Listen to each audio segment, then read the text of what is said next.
Canyon Claims Office. And that's all that I'm going to say. Angie, over to you. Good evening, buenas noches.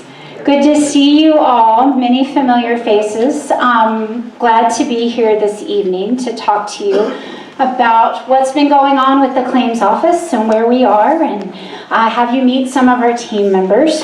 So I also want to specifically thank Commissioner Cerna. Thank you very much for helping us have this opportunity to bring you up to speed and helping us in coordinating this event. We very much appreciate it. So tonight, I'm going to be discussing the progress that we've made in hiring and training local staff. I'm going to talk about our plans to open our offices in Mora, Las Vegas, and Santa Fe to the public starting next week, Wednesday, April 26th. What you can expect once you submit a notice of loss, some good progress on that commitment. I'm excited to announce that as of April 10th, 30 locally hired staff have joined the claims office. Oh, just a second. The majority of our local staff are serving as claims navigators, many of whom are already working with claimants one-on-one to guide them through the claims process. And additionally, we have contracted with a team of claims reviewers who will work to process the details of your claims, similar to that of an insurance adjuster. So I now, just like, we've got a lineup here, I'd like the claims navigators that are here in the room, if you're otherwhere in the room or if you're coming in, just to come across for a minute, just so that everyone can see who they are. These dedicated staff work out of our offices in Mora, Las Vegas, and Santa Fe. Not everyone's here tonight, but here's a few of our team. And they're going to be available after the presentation to answer questions. They'll even take your notice of loss or help you submit it if you would like to. And I can tell you, this is a dedicated group right here. They are so passionate about this mission and what they're doing, and it's shown in everything that they've been doing so far. And I just want to thank each of you for representing our claims office values every day. We certainly couldn't do this without you. So thank you very much for being here. All right, thank you, team.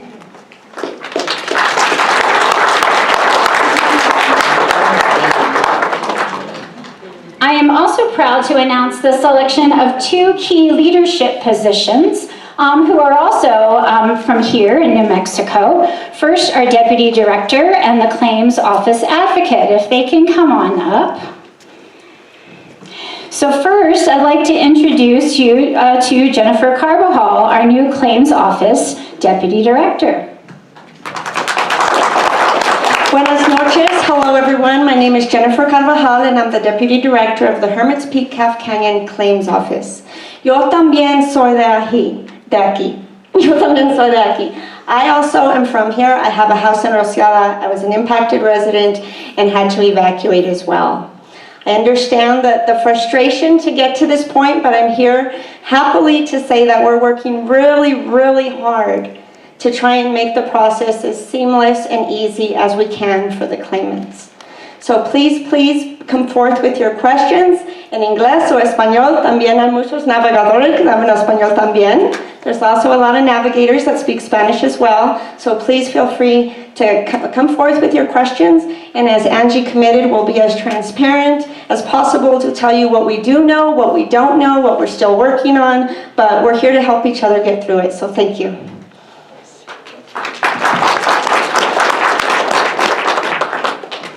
Thank you very much, Jennifer. And I'd also like to introduce our Claims Office Advocate, Paula Gutierrez. Good evening, everyone. My name is Paula Gutierrez, and I am a tribal member from Santa Clara Pueblo. Before joining the team at the Claims Office, I worked for FEMA Region 6 as a tribal relations specialist that supported the 25 tribal nations here in New Mexico and Western Texas in building up their emergency management capacities, capabilities, and also advocating for them on their behalf, not just at a regional level, but also at a national level as well. And prior to my experience with FEMA, I was Emergency Management Director for Santa Clara Pueblo, which was impacted at the time by the largest fire, which was the Los Conchas fire, which burned 80% of our forested lands, and which then resulted in some subsequent flooding events, which were post-fire flooding. So being able to have to go through all that process on the emergency management side, be able to try to understand the different programs within FEMA, the different agencies, and the different resources that currently exist can be frustrating, and also to a point to where you don't really know what questions to ask. And I'm very fortunate that you all requested and wanted that level of equity and fairness, and for our director to be able to listen and be able to actually build this program and build this support for you. So my office is to be here to address any issues and challenges that you are enduring throughout the process, to be a resource for you. And the good thing about this is that I'm not alone. I have two individuals that I have just also hired, which is Damian Chavez and Elmer Martinez.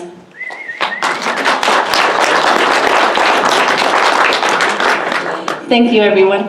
Thank you very much, Jennifer and Paula. I just have to say, it's been, they've only been with us for a couple of weeks, and their expertise, their local knowledge is already making a huge difference in their program. They're helping us figure out what we need to be doing and how we need to be doing it.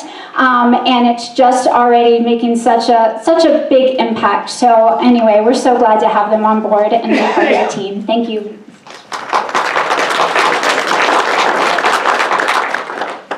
Okay, so now important claims office timelines and upcoming opportunities for compensation through the partial payment process. Before we get started, I'd like to emphasize one important point. We here at the claims office have both a legal and a moral responsibility to all of those impacted by the Hermit's Peak Calf Canyon fire. And we've been designing this program so that it works for you. We understand also that disaster recovery is never fast enough. We also understand that recovering from this fire has been a uniquely challenging and often frustrating experience for many. And at the direction of Congress, we're building the claims office as a brand new program that's completely independent from FEMA's traditional programs. And I want to emphasize that in the context of federal disaster recovery programs, we're building out, starting from legislation on September 30th of last year to program implementation, faster than any other program of this size in FEMA's history. In the last 6 months, we've worked hard to develop internal claims processing and review policy. We've interviewed, hired, and trained local staff who understand firsthand the recovery needs of this area. We've also contracted with a team of claims reviewers, built out 3 physical offices, conducted initial outreach to over 400 claimants, and we will soon be making our first partial payments. It's my personal commitment to ensure that claimants that are impacted by the Hermit's Peak Calf Canyon fire receive the total compensation they are entitled to under law with as little burden to you as possible. Next slide, please. As many of you know, on September 2022, President Biden signed the Fire Assistance Act, which total allocated $3.9 Miguel, Mora, Taos, and Colfax counties to provide the opportunity for the public to provide feedback on the interim final rule. We received over 300 public comments on the interim final rule, and we're working to address the comments and finalize the rule. I want to provide a few upfront clarifications on this program. The office will compensate for personal injury, property losses, business losses, and financial losses resulting from the Hermit's Peak Calf Canyon fire, to include flooding and other impacts. The Hermit's Peak Calf Canyon Fire Assistance Act differs substantially from our FEMA disaster assistance programs. Importantly, the Act provides compensation for those impacted by the fire that will be distributed through the claims office. Whereas FEMA's Individual Assistance Program, as designed, only provides funds for basic work to make a home livable. We feel confident that we can address a large majority of the concern. We are using these values to guide all aspects of our program development, from hiring to program design to claims operations, and we call it the Claims Office Way. And I encourage you, if you're talking to any of our staff, any of our navigators, ask them about it if you want to know if we're really living those values in the way that we work. Next slide, please. Office timelines. Next slide, please. We know that many of you have questions pertaining to the release of the final rule and how this impacts your claim. The Claims Office is currently adjudicating the public comments collected on the rule and using these comments to help guide the finalization of the regulations for the claims process.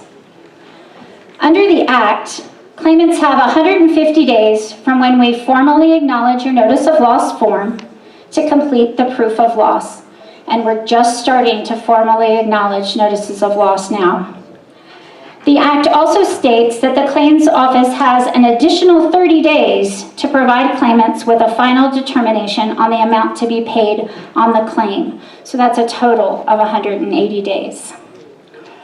Your assigned claims navigator will work with you to ensure that your full range of losses are captured under the proof of loss. We understand that some of you have losses that cannot be identified fully during this time. So I want to be clear that any claimant who is unable to collect estimates or receipts for the full scope of loss during this 150-day period for good cause will be granted an extension. That is my commitment to you. These timelines are not designed to place a burden on the public. It's designed to keep me accountable to you. And no claimant will be penalized for engaging in this process from the beginning.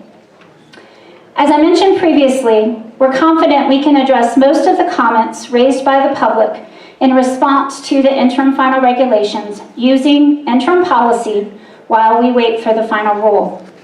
Our number one priority is to ensure that all claimants receive the full range of compensation allowable to them under the law. And I want to be completely clear, upon release of the final rule, every single claim will be processed for full eligible range of losses under the final rule. And just as a reminder, the last day to file a notice of loss is November 14th, 2024. So now I'd like to talk a little bit about partial payments and flood insurance. Next slide. A partial payment is a payment that can be made before final settlement of the claim. Typically, partial payments will be focused on more straightforward losses with simple documentation requirements that we can review and process efficiently. So some examples of this include, but are not in any way limited to, flood insurance policies, which is a very important opportunity that I'm going to discuss in more detail. Evacuation and temporary lodging expenses. Reimbursement for certain straightforward property losses, debris removal expenses, and medical expenses, and small business administration loans with interest. You may have additional recovery activities that have not yet been completed or costs that you haven't yet incurred, which may well be suited for a partial payment. We are training our claims office staff to help identify these opportunities.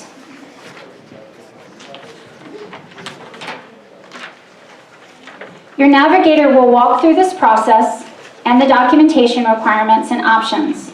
It will be your decision on whether to pursue a partial payment.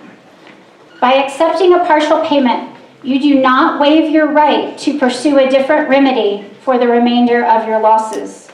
You do not need to make this choice until the very end of the process. If you choose not to pursue a partial payment, your assigned navigator and claims reviewer will work with you on next steps to prepare the proof of loss for your full claim. Next slide, please. We have heard and understand the need for multi-year flood insurance coverage, and we're exploring options to meet this long-term need within the limitations of the law. Meanwhile, given the future risk of flooding in areas impacted by the fire, if you have a concern about flood risk as a result of the fire, we want to work with you to get a flood insurance policy as quickly as possible. The claims office can reimburse both for an existing flood insurance policy or the purchase of a new flood insurance policy for those who have a reasonable fear of heightened flood risk due to the fire.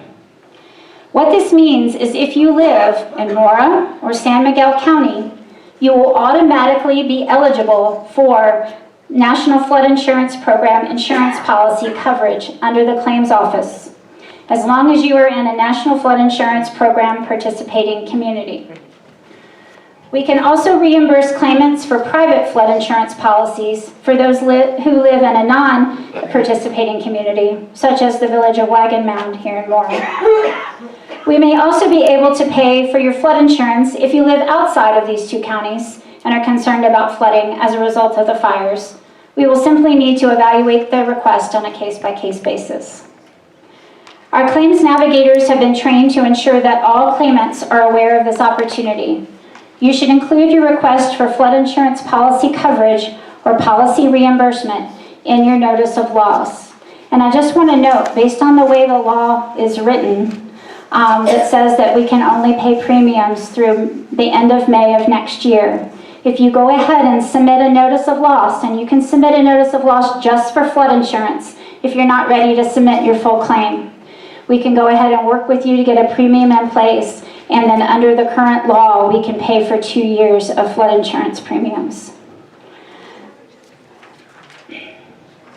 As you rebuild, it's important to work with your local building officials as well to ensure you follow the appropriate standards. Just as a reminder, this is going to protect your community, and it will ensure that the continued availability of flood insurance in your community. So lastly, I would like to turn to the topic of non-economic damages. And really this is pain and suffering is the way many think about it, that resulted from the fire. We know that this is a concern, and that I have suggested over the last 6 months that non-economic damages may be available under the claims office. We have consulted with the Office of the New Mexico Attorney General on this topic. Unfortunately, the claims office cannot pay non-economic damages because those damages are not available under the legislation, under the law, and for the most part, under New Mexico law. It's important to remember that if you come into our claims process, we're going to work with you to get flood insurance, to address your eligibility for a partial payment, and then work together towards a determination on your total compensation offer. You can decide once you receive a total compensation offer if you feel you need an attorney, you want to appeal, or you want to seek a path through the courts. You can make that decision anytime during this process. You do not forgo that opportunity by submitting a notice of loss with the claims office. It's our goal to help you receive full compensation quickly and without undue burden. Going directly to the courts will most likely be a lengthy multi-year process. Next Wednesday, our Deputy Director, Jennifer Carvajal, and Advocate Paula Gutierrez will be here in Mora next Wednesday at the Cleveland Recovery Center from 10 to 2 to meet with the public and answer any questions that you may have We will also have printed notices of loss available. And again, I just want to emphasize, if you've not submitted a notice of loss, now's the time to do so. Again, you have till November 14th of 2024. And once you do, the claims navigator will reach out to you directly to discuss next steps. I now want to open the floor to questions, and I'm going to turn things over to Ned to help us navigate through this. Yeah, thank you.